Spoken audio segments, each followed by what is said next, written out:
And I work in healthcare and I'm absolutely ashamed and disgusted with what is going on. I'll never be complicit in this. I'll walk out and I'll sleep in a tent while I can close my two eyes at night knowing I did the best that I could for people. There's no way I would work inside those, I don't even know what you call them, they're not even hospitals, they're dead camps. That's exactly what they are. And I hope they had fun with their Jerusalem and their satanic dances, because I tell you something, there's going to become a day when they won't get to walk down the street for what they've done to us. Yeah! I stand here and yeah, I'm a proud anti-vaxxer. Absolutely proud, and I have the right to be an anti-vaxxer because I had a child who was damaged by their poison. And I have the right for my freedom of speech. And I have the right to stand up for my children. Because the gravest mistake they ever made was coming after one of mine. Because I tell you this, it's an eye for an eye. You come for one of mine and you're coming with them. Simple as that. I will not lie down and take this. I don't care if there's only 100 people there and there's 1 million out there against us, because 100 of us is worth 1 billion of them. I could blow the whole allopathic style medicine out of the water in 2 minutes. I went back and did, for 10 years, I went to look for justice for my child, for the damage that she has suffered. I went on an excursion to find out what these monsters, is all I can call them, are doing. Big Pharma is nothing, only monsters. The very first vaccination was administered on the 14th of May 1796 by a man named Edward Jenner. It wasn't the smallpox, it was cowpox. He injected the cowpox from a Mary maid named Sarah into a boy called James Phipps, who was 8 years old. Because the boy didn't develop smallpox after injecting him with the smallpox, they thought it was eureka. It was a great breakthrough for science. But they didn't realise that they just caused a TB pandemic. That's what happened. But to be fair to Edward Jenner, he didn't have foresight. He didn't have the 20-year study. It was great in the immediate. But looking back, there was a big anti-vaccination in Leicester movement in 1855 to stop the Vaccination Act, to stop it because doctors agreed that the cure was worse than the disease itself. And then we come up to John D. Rockefeller, who took over the allopathic style medicine in 1910. And then we have Phelps and Dodge Mining Corporation, where they were mining aluminium, radium and their byproduct sodium fluoride. And then we come to Adolf Miller, who took a $775,000 bribe in 1852 to fluoridate the water and pretend it was good for children's cavities. And then they knew it was going to cancer. And they opened up the first cancer research hospital, which later became a memorial hospital because nobody came out of alive. That's after changing hands so many times, it's now called Sloan Kettering. I could tell you everything that you need to know about vaccines.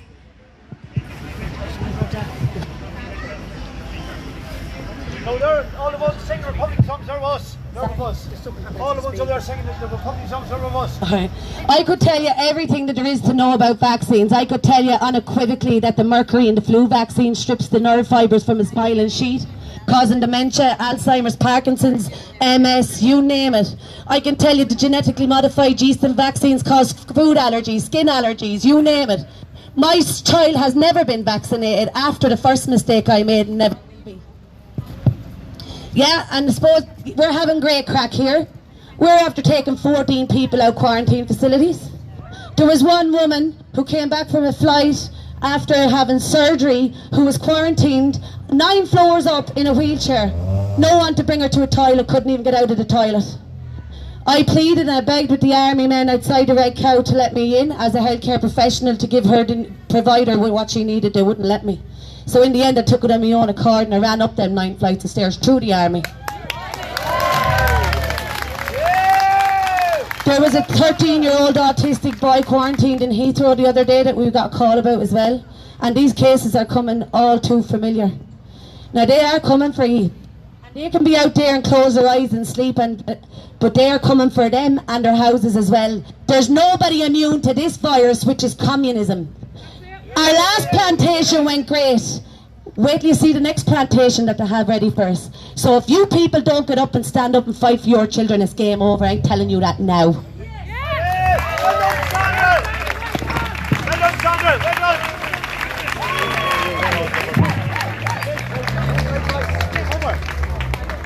We had a man who wanted to say a poem.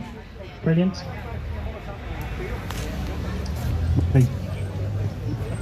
Hi, I'm Dermot. I'm from the Drogheda group. 5 of us come up today to support this, so hopefully some of you will come down to support ours. We're on every Saturday from 4 o'clock in the main street beside St Peter's Church. Okay, I have 1 or 2 poems here, depending on how many you want. This one is about what's happening. Obviously, they're all about what's happening, but this is called The Guilty, and it's calling a spade, as it were, about what's happening in our country and other countries, and those responsible governments and the health boards that are causing our lives, making it misery. So, The Guilty. You took the smiles out of the world with your masks and your distance. You took the smiles out of the world to stop fear being laughed away, to leave us faceless, voiceless. Shame on you for your lack of humanity. Shame for your crimes against us, mankind. Shame on you for the deaths you caused, the despair, the loneliness. Lost we are now, for our principles bind us to truth, made your lies. On my face a smile is seldom seen now, only tears.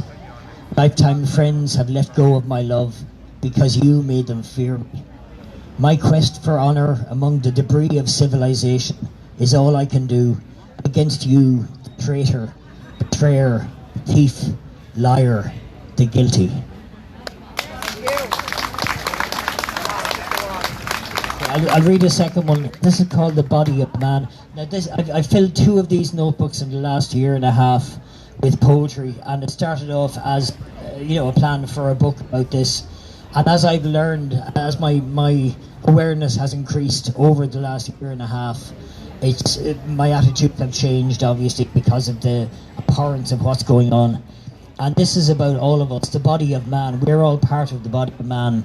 We're all, human beings with freedom. And it's the one principle I believe in above all things, that everybody's right to freedom of speech, of movement, of assembly, of all the things that we're being denied. And it's wonderful to see you all here today. So spread the word and get more people here for the next event, and start events in each of the places you live in if you're not from here or Drogheda, please. Okay, the body of man. Mine are the lungs that breathe the air. Do not gag me. Mine are the arms that hold you near. Do not separate me. Mine is the heart that feels your tears. Do not numb me. Mine is the brain that denies your fear. Accept me. I connect with people everywhere. I treat each one the same. You are a human, as am I, with your share of pride and shame. Each one of you is just like me, an individual meant to be free. I judge you by your heart, your brain. Therein lies man's gain. I do not tell you what to think. Do not dictate to me. I do not feed your nightmares when you sleep. Do not terrorize me. I do not lie to you about what is real. Do not deceive me. I only want what's best for all. You may believe me. I tell you truth. I give you hope. I share my love with all. I search for justice for everyone. I would not see you fall. I give my time, my thoughts, my words to improve your plight. I would lead you out of darkness to share in future's light. At this crossroads forced upon us, I know the path I choose, the enlightened path, the loving path, where there's room for me and you, where each one of us has true human rights and no one may dictate, where we interact, embrace and love in what our future will relate. Thank you. Freedom! And love. All right.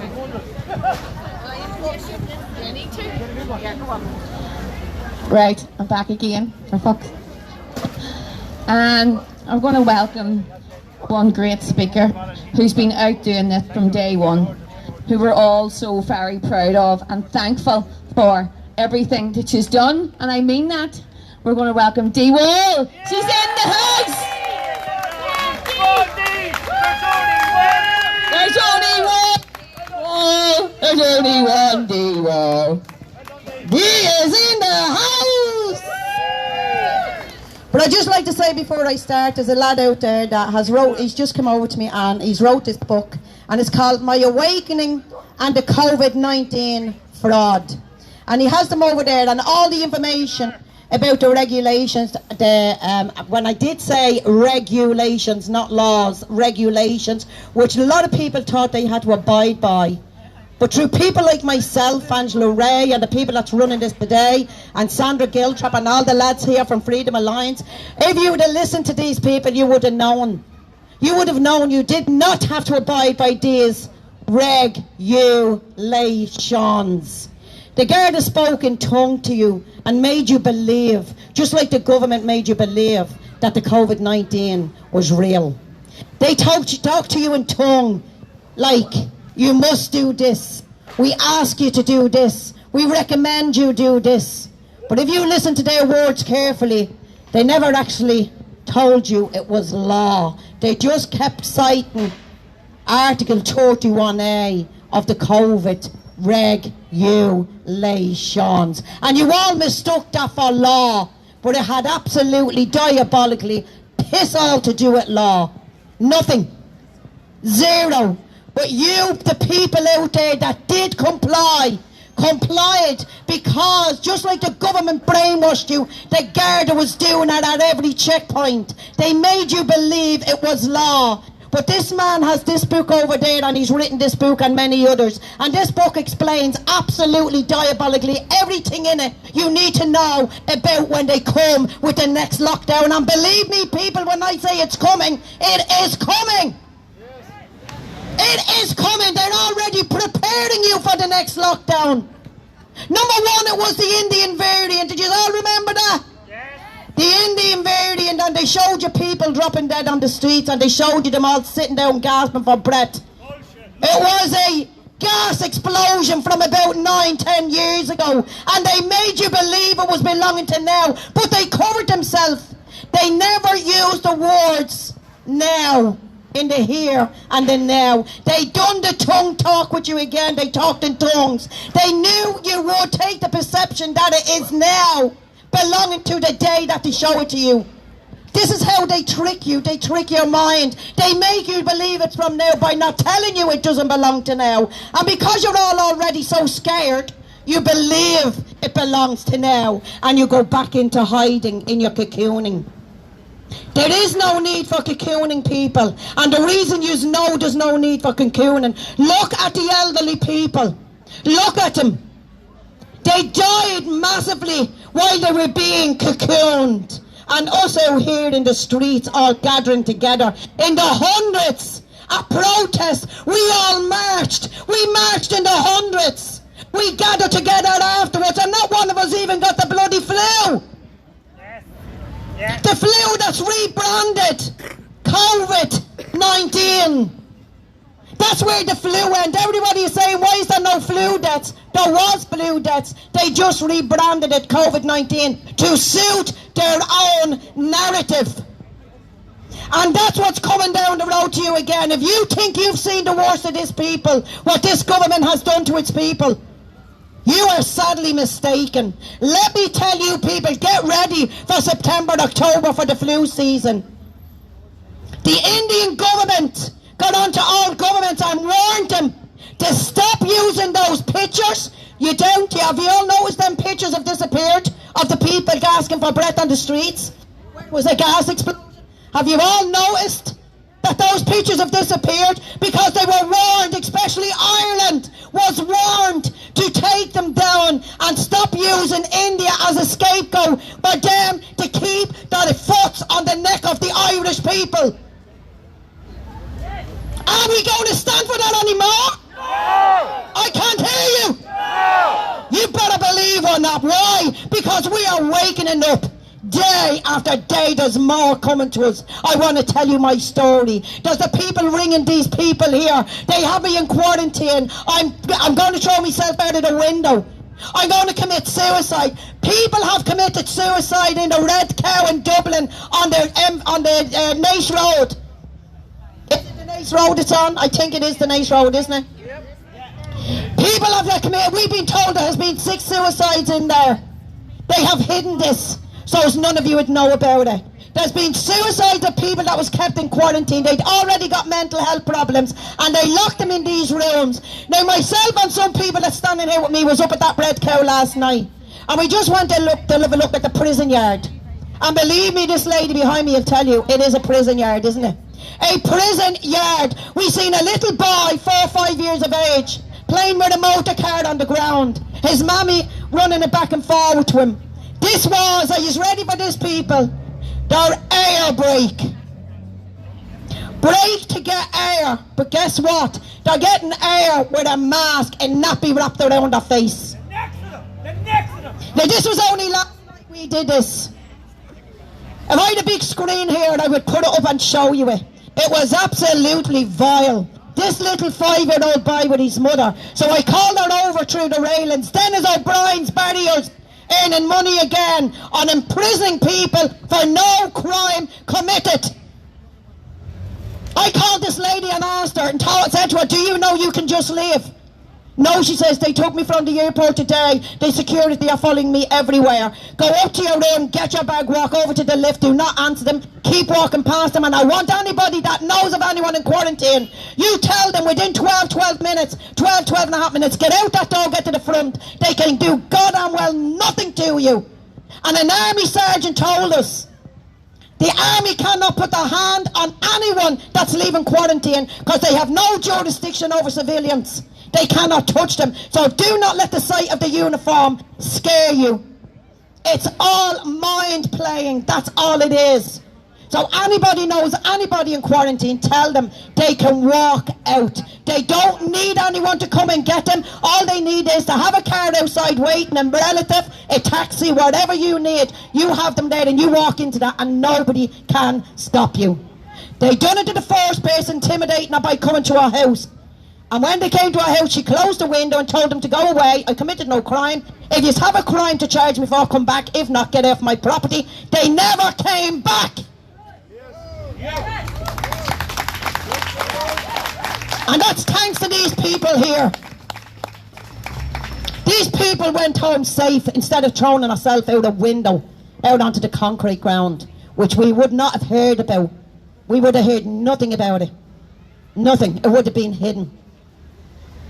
But I tell you people now, and I'm dead serious, I stood at that GPO since January last year, since this scandemic started.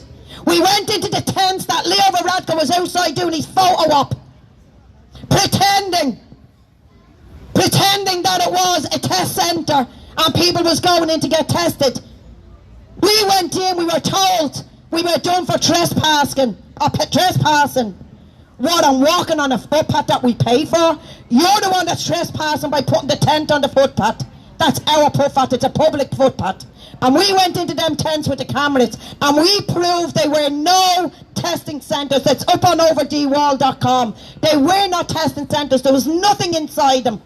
We went to the hospitals back in January when this only started.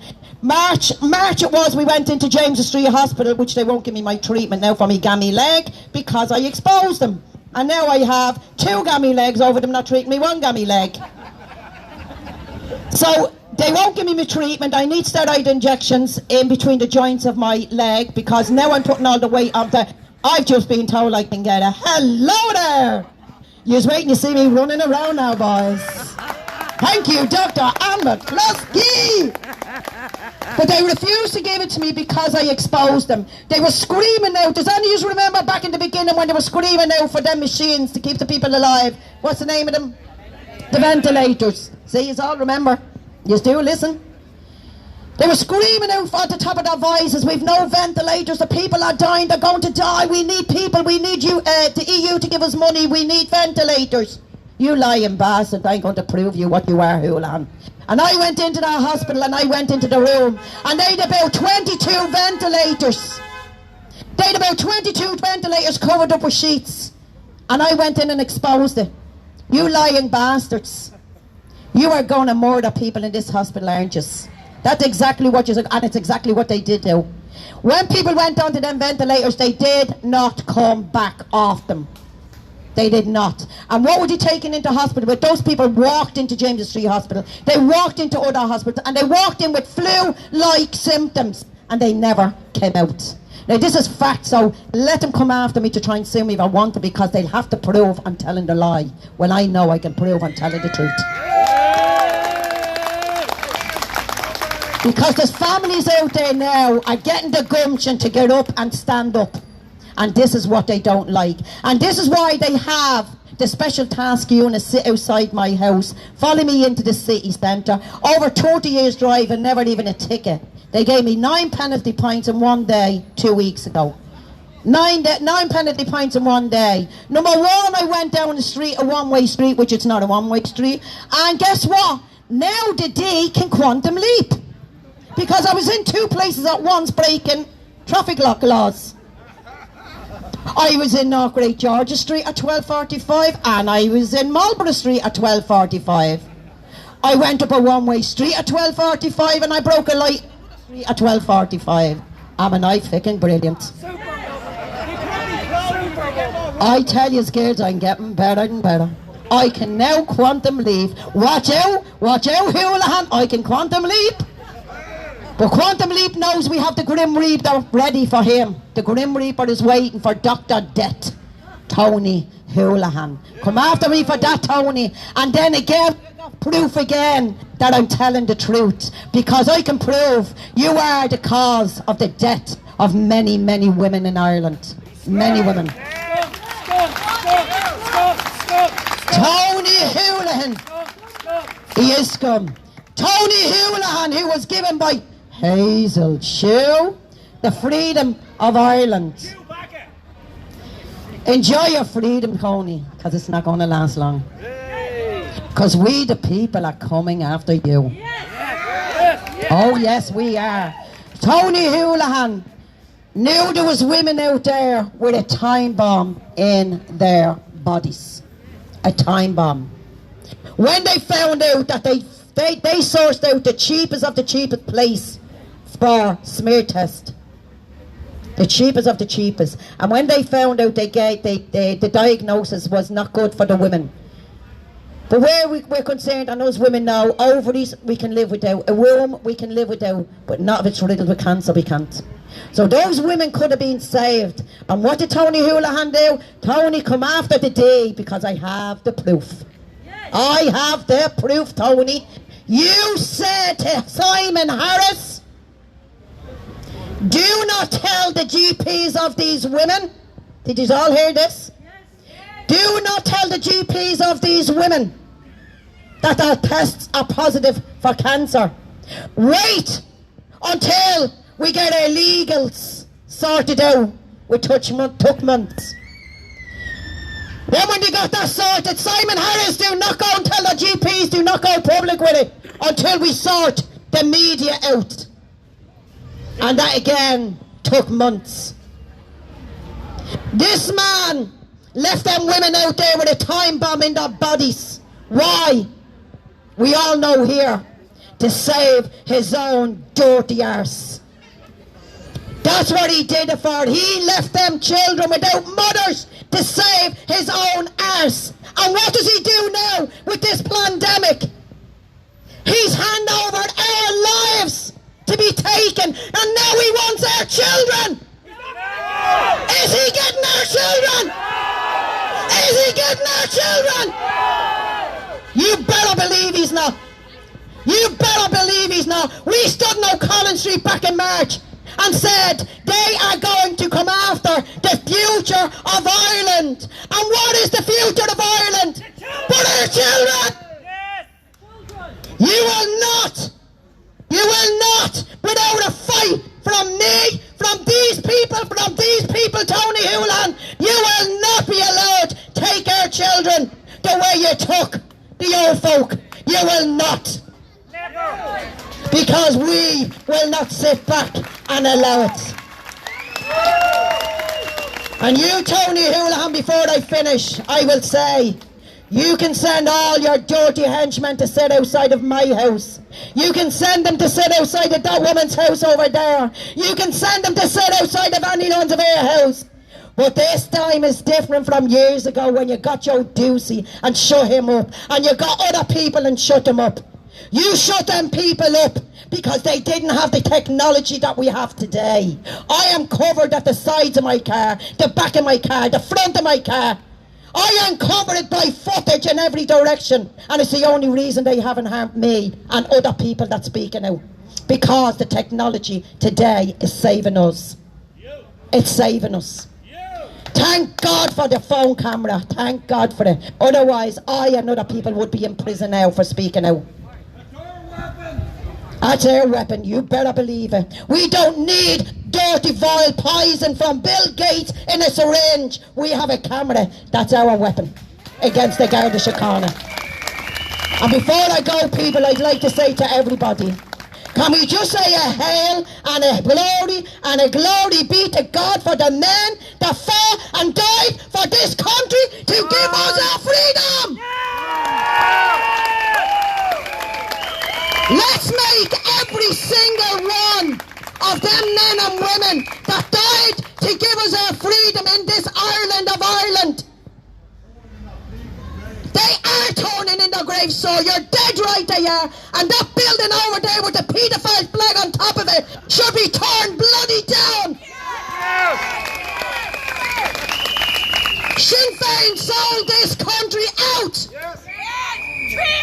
They sold out every man and woman that's in the ground, gave up the right to have a family. They gave up their right to be with their families that they did have, to give you, every one of you, our freedom. And guess what, people? Our freedom wasn't taken away from us. This government didn't take our freedom away from us. You gave it to them on a plate. And they took advantage of that, and what we need to do now is take it back. Take it back, people. It was fought and died for by very good men and women of this country. Every one of them are turning in their graves. Every single one of them. So I'm going to ask every one of you people that's here now.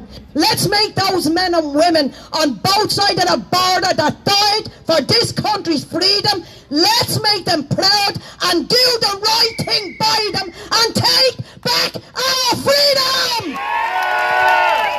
Freedom! Freedom! Freedom! Freedom!